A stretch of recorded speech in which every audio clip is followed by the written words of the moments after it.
bon, on a vécu dure épreuve de la vie dernièrement. Puis ça nous arrive à l'improviste, spontanément.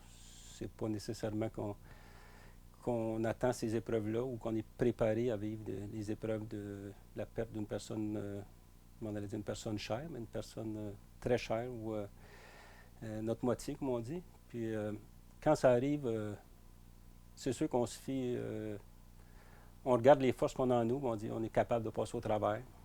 Puis le quotidien s'installe, puis la difficulté est toujours là.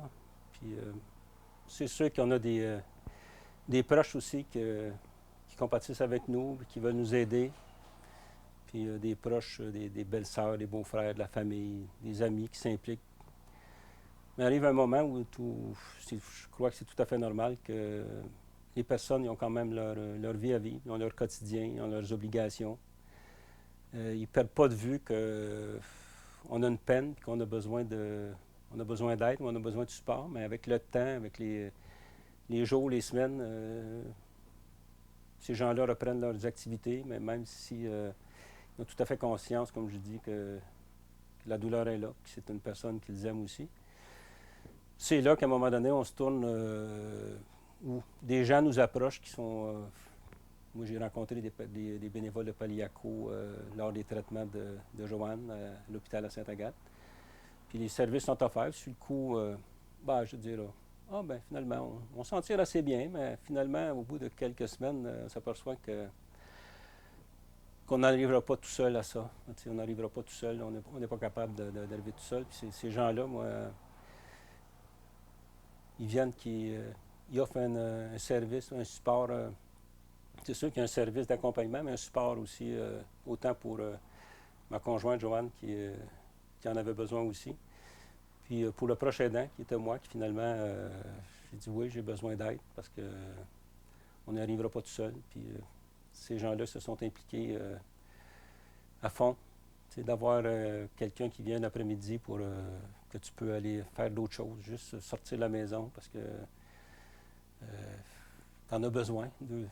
Une fois, 2 fois par semaine, c'est vraiment moi, je les ai appelés mes anges. Ces personnes-là, quand ils venaient, c'était comme nos anges à nous autres, qui venaient nous aider. Ça a été vraiment comme un aide essentiel qu'on a eu, autant au point de vue de, je sais pas, de passer les journées, puis autant pour les personnes de Joanne, de parler à d'autres personnes aussi. Je pense que ça lui faisait beaucoup de bien.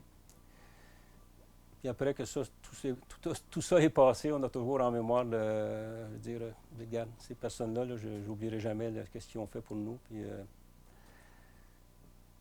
en gros, c'est un peu ça. Là. Le Paliaco, ce qui m'a apporté beaucoup, c'est que moi, je suis la ressource première. Je suis le proche aidant.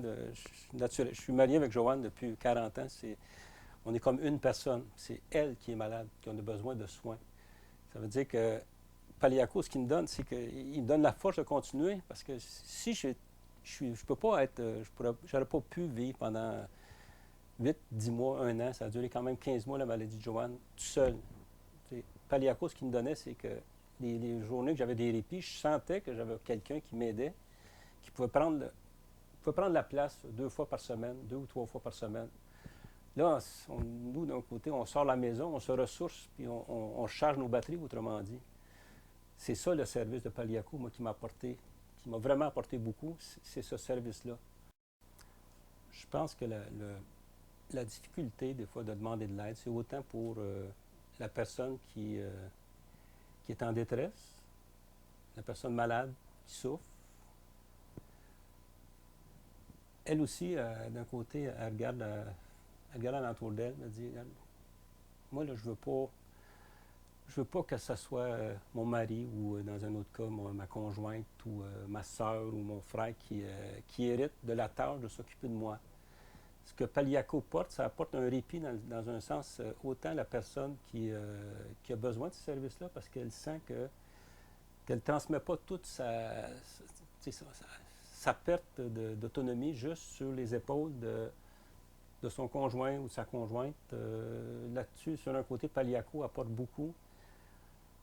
Elle apporte beaucoup aux proches aidants qui ont besoin d'avoir un répit parce que ça devient très difficile, autant qu'aux personnes qui sont en détresse ou qui sont malades.